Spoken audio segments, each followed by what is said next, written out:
a las 10 de la mañana, como ocurre siempre en la Universidad Nacional de San Luis, se desarrollará el acto por el Día Nacional de la Memoria, por la Verdad y la Justicia, y como todos los años, les decía, va a consistir en la colocación de una ofrenda floral en el busto que recuerda la memoria del primer rector de la Universidad Nacional de San Luis, el profesor Mauricio López.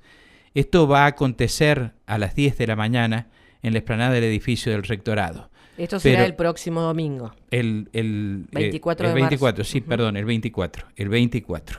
Y durante la semana habrá una serie de actividades que están programadas. Así es, durante la próxima semana se va a realizar la presentación de 5 libros y también de una película. Las temáticas se abordarán como hechos que marcan el compromiso de mantener viva la memoria de 43 años de la instauración de la dictadura cívico-militar del 24 de marzo del 76. Y el martes 26 a las 7 de la tarde en el Auditorio Mauricio López, como dije, se va a presentar la segunda edición de la colección de derechos humanos de la nueva editorial universitaria. Por ejemplo, Mujer, Acuarelas de Libertad de Edith Arito, Las Esquinas de la Vida de Ana María Garraza, Rehenes de Nuestros Sueños de Delia Galará, Huellas, Memorias de Resistencia, recopilación de más de 20 textos de sobrevivientes coordinado por María del Carmen Sillato, todas las autoras exdetenidas políticas durante la dictadura. Y el miércoles 27 de marzo se va a realizar la proyección en el microcine de la universidad también a las 7 de la tarde de la película Proyecto Mariposa de Sergio Cucho Constantino. Esto será con entrada libre a las 7 de la tarde y el jueves 28 de marzo también 7 de la tarde, pero en este caso en el Auditorio Mauricio López, la presentación del libro de Oscar Flores, Primavera Rota, una investigación periodística de los hechos ocurridos en la primavera de 1976 en la provincia de San Luis durante la última dictadura cívico-militar. Bueno, y tengo contacto ahora con Oscar Ángel Flores, que va a presentar este libro suyo, Primavera Rota. Oscar, buen día, mucho gusto. Hace Buen día, tiempo que no Mario. te ¿Cómo veo. estás? Muy bien, muy bien. Y bueno, veo que se está anunciando Primavera Rota, sobre los acontecimientos tan ligados a la vida universitaria, además, de septiembre de 1976, que has cubierto, bueno, en tu actividad periodística, con mucha dedicación, ¿no? Sí, porque mi actividad periodística arranca ya por fines de la dictadura, 82, cuando creamos una revista universitaria de alumnos. Después yo paso al diario Puntal en el 84, donde empiezo ahí mi actividad profesional. Y en el 85 se empiezan a publicar algunos testimonios de expresos políticos. Y ya en el 86, al haberse cumplido 10 años del suceso de la primavera de 1976, a mí me toca ya cubrirlo directamente a este hecho a partir de la actividad judicial que llevaba a cabo el juez de instrucción federal que venía de Mendoza, el doctor González Macías, que él es sanjuanino, había sido juez federal en San Juan, pero después lo nombra el Senado de la Nación como juez federal integrante de la Cámara Federal de Mendoza, y allí lo instruyen, lo designan instructor de la causa Fiochetti Graciela, y él se aboca a investigar la muerte de Graciela Fiochetti, Sandro Santana Alcaraz, en este expediente que yo lo sigo desde el minuto prácticamente uno, ¿no? Y aquella histórica cobertura del diario Puntal sobre las declaraciones de Jorge Velázquez, que fue, bueno, un personaje un tanto siniestro que hubo aquí en San Luis vinculado a la policía de la provincia, ¿fue una entrevista tuya o de otro colega? No, ocurre que nosotros allí en el diario Puntal éramos un equipo chico de periodistas que estábamos éramos jóvenes, muy jóvenes. y me acuerdo que nos llega la versión de la existencia de este personaje que pujaba por publicar una carta, pero no permitía que nadie ni siquiera le repreguntara. Entonces, recuerdo que hubo allí una reunión entre el director de la agencia, que era Roberto Vinuesa, algunos de nosotros que estábamos involucrados en esta investigación, y el director del Diario General, que estaba en Río Cuarto, y nosotros no lo veíamos muy creíble, como para publicar una cosa así, por los antecedentes precisamente de Velázquez, ¿no? De hecho que se publica algo después de que Velázquez va a Mendoza y allí hace esa declaración al juez González Macías, ¿no? Pero nosotros en una primera instancia no le dábamos mucho crédito. Jorge Velázquez era quien ofició de chofer de uno de los vehículos que fue a la Salina del Bebedero, y fue quien dice que a quien mataron es a Graciela Fiochetti ahí al borde de un alambrado, y que él estaba en uno de los Falcons, ¿no? Esperando, ¿no? Es así, y dice ¿no? cómo fue. Y dice cómo fue. Y lo nombra a Pla, le dice que le pega un tiro con su arma en la nuca y caen, y describe verdaderamente lo que después se confirma, ¿no? Porque el valor que tiene eso, digamos, lo va confirmando González Macías cuando se aboca, pero González Macías no es que se aboca por esa carta o por esa declaración, sino que él ya al venir a San Luis a tomar declaraciones a otro tipo de gente, los familiares de Graciela Fiochetti, los policías, había un cruce allí entre otros policías que formaron parte de ese grupo de tareas terrible en la época de la dictadura, que le echaban la culpa precisamente a Velázquez, ¿no? Se echaban ambas culpas. Entonces, él tiene que tomar todos esos testimonios, y con esos testimonios es que viene a San Luis para ver.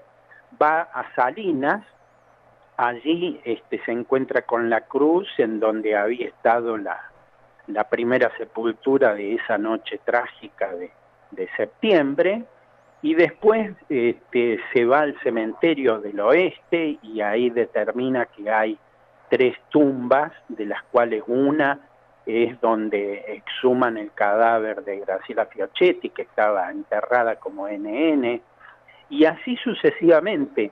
Cuando uno lee hoy la carta, esa famosa carta de Velázquez o la declaración de Velázquez, indudablemente el tipo decía todo lo que había pasado. Entonces, salvo las cosas de él. Claro, salvo las cosas de él, porque él también habla de Santana Alcaraz, ¿no? Sí, totalmente. Y dicen que cuando van a hacer el allanamiento a la casa de Santana Alcaraz, en realidad de la familia Di Genaro, en la calle Belgrano, él ve unos zapatos más o menos nuevos, se los cambia. Coincidía con el número de calzado de Santana, y sale Velázquez con calzado nuevo desde la casa. Y eran los zapatos de Santana. El detalle, digamos, si se quiere, más liviano. Sí, pero es macabro. Ha estado en torturas, asesinatos. Claro, pero es macabro, digamos, llegaba a ese extremo, ¿no? A ese Totalmente. extremo. Contame del libro. El libro, ¿cómo lo has encarado? ¿Es una crónica? ¿Está novelado? No. ¿Es no ficción? ¿Qué es? Es no ficción. Está organizado en 2 partes. La parte 1, yo he logrado tener el testimonio más cercano de familiares, amigos, ex compañeros, de al menos 4 de los protagonistas de Primavera Rota. 2 no. Cobos no tengo historia de vida. Creo que hay una obra futura que se va a ocupar de Cobos, y de Juan Cruz Sarmiento respeté que él no quisiera brindar el testimonio por otros motivos, ¿no? Pero el resto Pedro Ledesma, Graciela Fiochetti, el Gringo Fernández y Santana Alcaraz, he tratado de reproducir sus historias de vida, quiénes fueron sus padres, dónde vivían, cuándo nacieron ellos, dónde fueron a la escuela, qué tipo de pensamiento tenían, qué sueños. Por eso está en la parte 1. En la parte 1 hay un contexto político, además, sociopolítico, cultural, en donde la universidad es el centro de ese contexto, porque indudablemente es allí donde se va cocinando esta cuestión vinculada a nuestros alumnos desaparecidos, al rector desaparecido, a los docentes que fueron masacrados en la dictadura. Hay un contexto muy importante.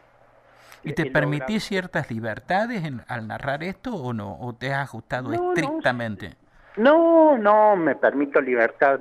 El libro fue escrito en un proceso, ¿no? En un proceso mío particular, en mi estado de salud, mi tratamiento de diálisis, que implicó primero hacer una crónica como la que hacemos generalmente, tomar testimonio y escribir en tercera persona. Pero después, también en el marco de un taller literario empecé a escribir en primera persona y allí ya me involucro con miradas propias. No. Pero los hechos son sagrados. Los hechos son sagrados, los testimonios están reproducidos textuales, no hay ninguna modificación en ese sentido. En los contextos, por supuesto, tienen que ver también con mi mirada de adolescente, porque mucho de esto que se desarrolla en la época de los 70, 76, yo era todavía un adolescente. Entonces tengo algunos recuerdos vagos, conozco a algunos de los personajes en mi infancia, y bueno, yo me permito pintarlos también desde esa mirada de niño, ¿no? Es decir, ¿trayendo el recuerdo o con tu visión actual? Totalmente, ¿no? Trayendo recuerdos y trayendo escenarios que yo conocía y que después, bueno, cuando ya después entro a investigar periodísticamente, ya cuando entro al periodismo a los 20, 22, 25 años, ya me doy cuenta que eso, suponte, la escuelita, la famosa escuelita de la Justo, sí. Exactamente, yo me cortaba el pelo en la peluquería de los D'Amico al frente, cuando era chico. Bueno, era casi tu barrio. Claro, imagínate, yo cruzaba todo el ejército de los Andes, que era una calle para mí gigante, era como el tránsito pesado. Claro, era un arenal tremendo. Cruzar además esa calle con los vestigios todavía de la vieja estación, donde vivían familias allí hacinadas, en los días de viento, los días de frío, bueno, todo eso está descrito desde mi mirada de niño, ¿no? Y de la escuelita, ¿por qué me traes la mención de la escuelita? Y porque la escuelita allí estuvo Pedro Ledesma. Está bien, a eso quería llegar. Es decir, Graciela Fiochetti, la llevaron, ¿no? Allí se torturaba. Bueno, tengo allí, a partir del recuerdo de niño, imagínate que prolongo después en la época en que empiezo a investigar, digo, la pucha, yo veía allí un mástil con una bandera totalmente rota, desteñida, que hacía juego con esos policías mal trazados, gordos, mal uniformados, que no tenían ni siquiera entrenamiento, por eso la referencia de pasados de peso, que no podían correr ni 20 metros, ¿no? Uh-huh. Pero era así el escenario que yo veía de niño, y era uno de los centros clandestinos de detención y tortura más tremendos que hubo aquí en la capital. Efectivamente, ha sido una cuestión, es un lugar también espantoso. Bueno, me hablaste de la primera parte y la segunda parte que La segunda parte ya entro en los hechos, el operativo del 20 de septiembre, donde allí se produce el enfrentamiento allí en la calle San Juan, la detención, la muerte de Cobo, la detención de Pedro y de Juan Cruz, la desaparición de Pedro Ledesma, y después el operativo de La Toma. La Toma, que era un pueblo minero que tal vez tenía mucha importancia en aquella época, ¿no? Yo creo que tanto vos como yo hemos tenido, yo por ejemplo a los 17 años era maestro de folclore, y yo enseñaba folclore allí en una escuelita que había fundado en el Club Pringles. Así es que yo iba y venía prácticamente todos los viernes. Tenía alumnos de 5, del Club Pringles de La Toma. De La Toma. Entonces conocía medianamente cómo era la sociedad de La Toma, ¿no? Bueno, yo creo que vos trabajaste también allí en La Toma. Yo viví en La Toma, ¿no? Sí. ¿Cuánto tiempo viviste? Y yo he vivido en La Toma durante 3 años y medio. Y me hubiera quedado a vivir en La Toma. ¿Sí? ¿Te hubieses quedado a vivir? Sí, yo me hubiera quedado a vivir en La Toma. Pero bueno, la situación es que me vine, pero... ¿Y en qué época? Y yo creo, Oscar, sí, que yo a vos te vi, creo, haberte visto por primera vez, no hablamos, en el sepelio de Graciela Fiochetti. ¿O fuiste al sepelio? En el sepelio. Pues sí, bueno, puede ser. Lo que pasa es que, imagínate que yo en ese entonces iba y venía a La Toma todos los viernes. No, me refiero a cuando es el sepelio de Graciela Fiochetti, cuando encuentran el cuerpo. Cuando vuelve, la vuelta. Sí, la vuelta. La vuelta de Graciela Fiochetti, que es uno de los capítulos. ¿No le escribiste, no estuviste vos ahí? No, yo no estuve en el sepelio. Ajá. Porque en el sepelio la cobertura creo que la hizo Roberto Vinuesa y Raquel Weinstock. Ajá. Que son los que, con un fotógrafo, que no recuerdo quién fue, pero ellos se dedicaron a cubrir la vuelta de Graciela Fiochetti, que es un capítulo del libro, ¿no? Pero yo no estuve allí. ¿Agotas el temario del libro en este hecho de la primavera? Un título muy bueno, Primavera Rota, de esta primavera rota. ¿Agotas ahí el tema o lo extiendes? No.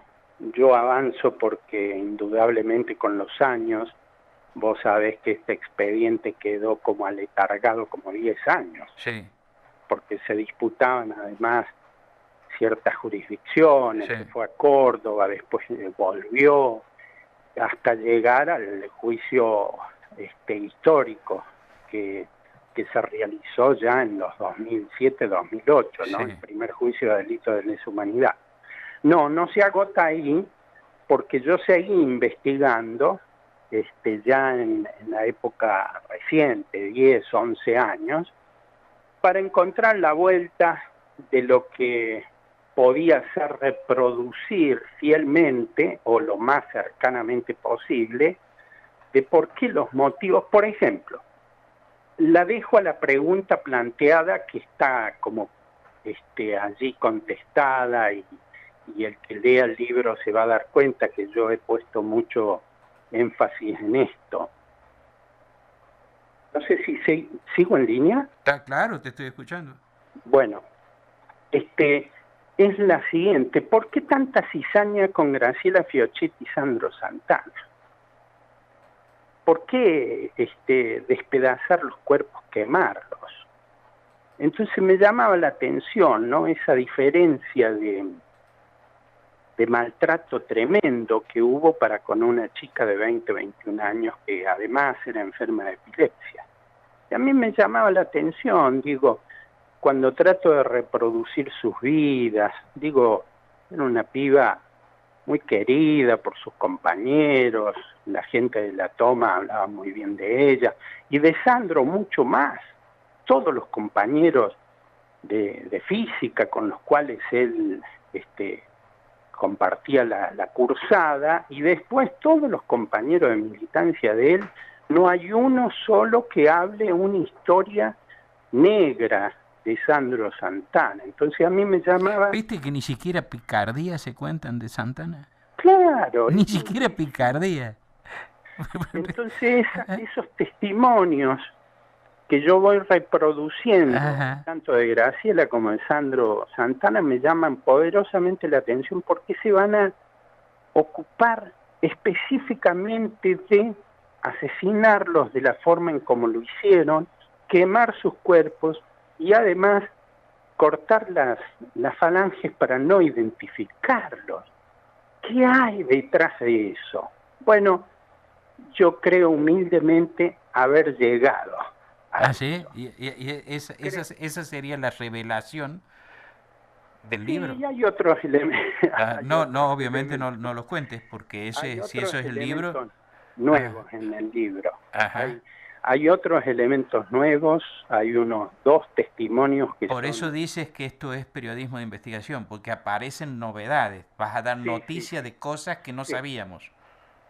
Sí, y por otro lado, viste que hubo personajes que no llegaron al juicio oral y público. Ajá. Personajes muy importantes, ¿no? Ajá. Y bueno, hay un desarrollo muy importante de quiénes eran y cómo, qué tipo de actividades desarrollaron en aquella época. ¿Cuántas páginas tiene el libro? Y acá lo dejo. Sí, ¿cuántas páginas tiene el libro? Y más de 200 páginas. Hay fotos, hay documentos, sobre todo las fotos de vida, Hay fotos de vida de 2 de los personajes, que son documentos invalorables, que yo con mucho cuidado, con mucho respeto he guardado por años. Y bueno, ya es hora de publicar. Bueno, te felicito, Oscar, te deseo mucha suerte. Muchas gracias, Mario. Y que este hecho sea el nacimiento de una, digamos, de una serie de libros que puedas escribir sobre acontecimientos de los que has sido testigo durante todos estos tiempos, ¿no? Sí, porque acá anuncio además mi próxima investigación. ¿Sí? Está en la parte, ya está en la parte final. Ajá. Que es Las Lajas tras los pasos de Mauricio. Ajá. Porque es verdaderamente el campo Las Lajas, ya fue declarado por la justicia de Mendoza como el centro clandestino de detención, tal vez uno de los más importantes de Mendoza, y es allí donde se lo vio a Mauricio López con vida, y allí se originó la causa de Las Lajas. Entonces, yo he avanzado mucho en eso y va a ser mi próxima obra, así es que estoy muy concentrado también en eso. Bueno, que tengas suerte y lo puedas hacer. Te mando un saludo. Bueno, muchas gracias. Y una felicitación. Muchas gracias, Oscar. Hasta cualquier momento. Oscar Ángel Flores, autor del libro Primavera Rota, que se va a presentar el próximo jueves 28 a las 19 en el Auditorio Mauricio López, estuvo esta mañana aquí en Nada Secreto, en Radio Universidad.